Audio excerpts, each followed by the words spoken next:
Honorable Jean-Claude Wemba, bonjour. Bonjour. D'abord, premier dossier, c'est au niveau de Congo central, ça bouge entre les adeptes de Nembouana Ntemi et l'autorité. Quelle est la position de l'honorable Jean-Claude Wemba sur cette situation? Vous savez, je tiens tout d'abord à m'incliner auprès de nos sœurs et de nos frères, ainsi qu'aux forces de l'ordre. Jean-Claude Wemba a toujours été un partisan de la démocratie, de la liberté, des droits de l'homme. Donc tout événement sanguinaire qui continue à endeuiller le sol congolais me va droit au cœur et me fait mal. L'affaire de Boudou-Diamaya, la de Nemwanda-Ntemi, ce n'est pas par rapport à la province du Congo central. Ça a commencé à Kinshasa. Les revendications de Nemwanda-Ntemi ainsi que les sorties des adeptes de Boudou-Diamaya se faisaient à Kinshasa avant que s'enseigne le Congo central. Donc c'est un problème, même par rapport aux revendications de nos frères de Boudou-Diamaya ne ressemble que aux revendications nationales que l'honorable Nemwanda Ntemi demande et exige ce qui est de son droit, puisqu'il n'a pas été condamné par la justice, mais on l'a seulement fait entrer en prison. Souvenez-vous, quand on est venu arrêter l'honorable Nemwanda Ntemi, à peine qu'on l'a fait entrer en prison, même pas 5 minutes, il a appelé qui? Il a appelé Jean-Claude Wemba. Et c'est Jean-Claude Wemba le lendemain qui commencera à poser la question au procureur général près de la cour de près de la cour d'appel, par le cour de cour suprême et cour de cassation, je crois, Flori Kabangi. Comment voulez-vous arrêter un honorable député qu'on n'a même pas enlevé son humilité? Et j'ai exigé qu'on puisse mettre l'honorable Nemwanda Ntemi en résidence surveillée dans un hôtel, dans un endroit comme ils font d'habitude. Donc, aujourd'hui, vous approuvez ce qu'il est en train de faire en créant mort d'homme? Non, quand je m'incline vis-à-vis de mort d'homme, comment voulez-vous que je puisse accepter qu'on puisse encore avoir des morts d'homme? Je dis tout simplement, la responsabilité du gouvernement central est à mettre à leur n'est que leur responsabilité. Ce qu'ils viennent de faire, parce que j'ai suivi il y a quelque temps, je crois hier ou avant-hier, il y a eu une réunion entre le Conseil de sécurité et le Boudou-Diamaya. Ils devaient le faire depuis longtemps. Et puis quand Nemwanda Ntemi dit que ces émoluments n'ont pas été restitués, mais il a tout à fait raison. D'accord. L'Assemblée nationale devait déjà commencer à entrevoir, avoir une discussion avec lui pour lui dire, dans le cas de montant et tout, puisque je viens d'entendre que ces indemnités du sorti a été perçues à travers une GIE comme tous les autres députés, y compris moi-même. Je crois sincèrement que ça aurait pu éviter tout cela. D'accord. Deuxième puisque dossier. Nemwanda Ntemi n'a jamais été condamné. Donc, il est nécessairement percevoir ces émoluments, comme on l'a fait avec Odekan, on l'a fait avec Ewanga, on l'a fait avec beaucoup de gens qui n'ont pas été condamnés. Attends, leur émolument était payé. Donc c'est le droit aussi, Nemwanda Ntemi doit bénéficier de ces émoluments. Tout cela, nous devons le faire en pacateur, en amour. Nous devons le faire. J'ai été à Kisantou, j'ai été à Banzangoumou, je suis passé à Kimpese. Partout là où il y a eu ce mouvement des adeptes de Boudou-Diamaya qui revendiquent pour leur chef. On en a parlé.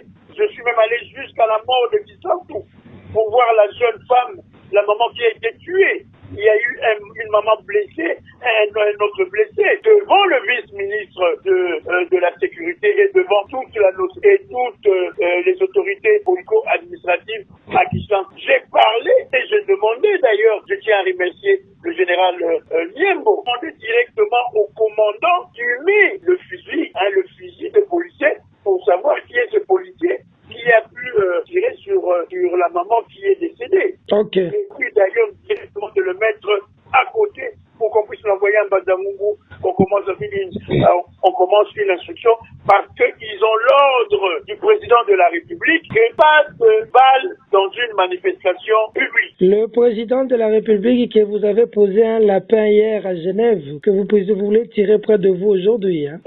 Vous savez, quand on est politique, on a des convictions. Je n'ai jamais posé personnellement Jean-Claude Wemba le lapin au président Tshisekedi. Il le sait très bien, et tout le monde le sait, Jean-Claude Wemba, c'est un homme de conviction. Il y a eu un problème, ils se sont retrouvés, ils ont désigné ou voté Faïlou dans les termes et dans les normes qui pouvaient être discutables. La preuve en est, le président Moïse Katumbi avait fait une motion incidentielle en disant que 2 personnalités de Kouilou ne pouvaient pas concourir pour le Congo. Mais qui a dit qu'on devait continuer, c'est la démocratie. Et puis c'est Félix Tshisekedi et Vital Kamerhe, jusqu'à ce que, à la conférence pour reconnaître la victoire de Faïlou. On dit dit que vous, surtout vous, la bande avec Moïse Katumbi en tête, avez tout fait pour que Félix Moulouba ne dirige pas. Non, ça ce sont des propos qui ne cadrent même pas, puisque la personne qui vous parle, Jean-Claude Wemba, a 2 filles Balouba. Comment voulez-vous qu'il puisse faire cela par rapport à ses filles? La plupart des amis que nous avons grandi ensemble, donc les relations que j'ai avec Félix sont plus meilleures que les relations que moi j'ai eues avec Saïlou. N'eût été Vital Kamere, Félix ne serait pas aujourd'hui là où il est, le seul qui l'a soutenu. Non, il faut se dire la vérité. Depuis Genève jusqu'à aujourd'hui, vous qui l'avez abandonné, vous voulez le récupérer aujourd'hui? On n'a pas besoin de récupérer qui que ce soit. Nous travaillons tous pour la République. Vous le savez très bien que quand nous sommes rencontrés à l'hôtel Warwick à Genève, mais le président Moïse Katumbi m'a demandé de monter aller voir le président Félix Tshisekedi pour commencer à contester l'élection de Faïlou. Je suis monté, j'ai vu le président Félix. Je lui ai dit, Ranger ne descend pas, parce que nous ne devons pas accepter que Martin Faïlou puisse nous diriger. Surtout moi, Jean-Claude Wemba, qui avait une dent à l'époque, parce que maintenant je viens de rencontrer Faïlou à Washington, nous avons mis de côté tout ce qui nous séparait. Je ne pouvais pas le faire, je ne pouvais pas l'accepter. Et d'ailleurs, Moïse Katumbi a dit à Félix de ne pas descendre à la conférence de presse pour que nous puissions contester cela. Malheureusement, ça s'est passé comme ça s'est passé. Et après, nous savons tous que quelqu'un, c'est Vital Kamere qui est monté pour aller dire à Félix, soi-disant que le président Moïse Katumbi ne pouvait pas accepter un Moulouba à la présidence de la République. Dès lors que lui-même, le président Moïse Katumbi, son premier fils, est marié à des enfants avec une Kassaïe. Vital Kamere est allé voir Félix pour lui dire que Moïse ne voulait pas d'Alouba. Mais bien sûr, ça c'est connu dans le milieu très proche de Moïse Katumbi. Là, c'est à Genève. Mais bien sûr, à Genève, après la conférence de presse, c'est à ce moment-là que le président Vital Kamere est monté aller voir le président Félix et ils ont continué à faire jusqu'à leur rencontre de Nairobi et de Kinshasa. Ah bon? Dites-nous en plus, qu'est-ce qui s'est passé dans ces entrefaites jusqu'à ce qu'ils retirent les signatures? Qu'est-ce qui s'est passé, vous qui étiez là? Qu'on sache au moins la vérité aujourd'hui avant de prendre l'affaire 100 jours. Dites-nous un peu, qu'est-ce qui s'est réellement passé? On était à Bruxelles. Nous sommes arrivés à Bruxelles le lundi. Le mardi, en pleine réunion, le président Moïse Katumbi nous dit qu'on a invité des journalistes pour le président Félix Tshisekedi et le président Vital Kamere. Ils ont une déclaration importante à faire. 20 minutes après, un autre journaliste qui était là appelle-le le président Katumbi pour lui dire que le président Tshisekedi et le président Kamere viennent de retirer leur signature de l'accord de Genève. Donc c'est à ce moment-là qu'ils ont commencé, ils ont projeté. Même la rencontre de Nairobi a été connue de tout le monde. Ça aussi, il faut dire la vérité. Donc à partir de ce moment-là, nous savons tous qu'effectivement, il y avait un mouvement qui allait arriver jusqu'à Kinshasa. Parce que est-ce que vous voyez le président kenyan, Jomo Kenyatta, puisse accepter une grande réunion de l'opposition par rapport au président Kabila qui était là? Donc à partir de ce moment, nous avons compris beaucoup de choses et jusqu'à la réalisation, jusqu'à maintenant, là où malheureusement le pays est conduit. Vous êtes en train de dire qu'à ce moment-là, Vital et Félix étaient déjà en contact avec le régime Kabila? Je n'ai pas dit ça. J'ai dit tout simplement que dès lors qu'ils ont retiré leur signature, tout leur chemin mène jusqu'à ce que nous avons connu aux élections. Et aujourd'hui, 100 jours, Vital en prison. Quelle est la réaction de Jean-Claude Wemba? Jean-Claude Wemba, c'est un combattant de la liberté, de la démocratie, de la résistance et du droit de l'homme. Dès lors que l'affaire est entre la main de la justice, Jean-Claude Wemba s'interdit de tout commentaire. Oui, mais on dit qu'on est en train de mettre un candidat potentiel en 2023 de côté, Vital Kamere.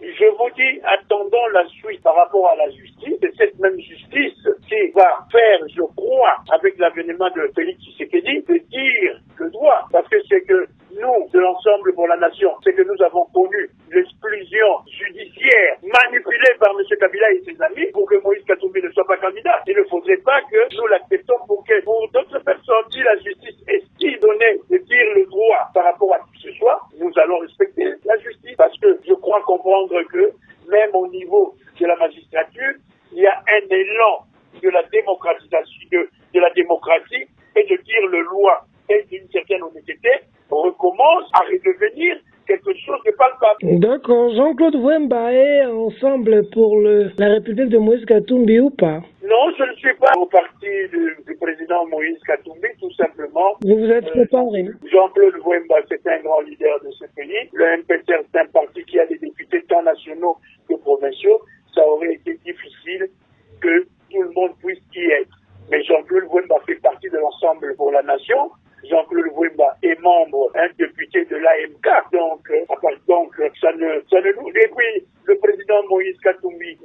n'exige rien à qui que ce soit. Il n'impose rien. Il a demandé, souvenez-vous, au mois d'août, le 17 août 2019, il a demandé à tout à chacun de rentrer vis-à-vis de son parti politique pour revenir le lui dire. Donc à partir de ce moment-là, c'est un homme, c'est un démocrate. Il y a plusieurs façons de travailler ensemble. Ce n'est pas forcément être dans un même parti politique. Vous faites de l'opposition républicaine ou radicale? J'ai toujours été un opposant radical, je le serai toujours. Vous, c'est pas de l'opposition républicaine, hein? Mais l'opposition républicaine, il y a Maurice Katumbi, il y a Jean-Pierre Bemba. Jean-Claude Wemba, c'est un républicain, mais je suis un opposant radical jusqu'à ce que je trouverai que mon pays est en train de s'ouvrir le bon chemin afin que la justice puisse être distributive vis-à-vis de qui que ce soit. À ce moment-là, je serai toujours là où je serai. Un message à toute la nation qui vous a suivi et par rapport au coronavirus, à tous les Congolais, qu'est-ce que vous leur dites? Et là, cette pandémie est mortelle. Aucune famille n'est épargnée. Nous qui avons des familles, nous avons des amis, nous avons des parents en Europe, tous les jours, les noms nous reviennent à travers cette pandémie. Juste un conseil, juste une orientation. Lavez les mains. Vous savez que j'étais à Kassamoulou. Vous savez que c'est moi qui ai fait une interview et finalement le gouverneur de la ville-province de Kinshasa, Jean-Philippe Mbata, est arrivé pour mettre une équipe de riposte. Si Jean-Claude Wemba n'avait pas parlé, ça n'aurait jamais été là. Donc je dis tout simplement, faisons attention. Tous les masques doivent être obligatoires. À la rigueur, même les gants obligatoires pour épargner cela. Jean-Claude Wemba, merci beaucoup. N'oublie pas de rappeler que vous êtes député provincial du Congo central. Le gouverneur Atuma Toubouana fait bien du boulot ou est-ce qu'il est en train de pêcher? Non, il est en train de suivre les tout près, traverse toute la province pour aller vraiment mettre cela. Et puis de toute façon, nous venons de recevoir beaucoup de médicaments, que ce soit les chloroquines, Alvétique et tout cela, qui va aller distribuer à tous les hôpitaux de référence de nos 10 territoires, ainsi que de villes de Matadi, Goma et Mwanda. Non, je crois qu'il fait correctement son travail. Il est en train de faire par tous les moyens pour que la vulgarisation puisse être là afin de protéger la province du Congo central. Jusqu'à ce jour, Dieu nous épargne, nous n'avons aucun cas de virus de corona. Honorable Jean-Claude Wemba, merci. C'est moi.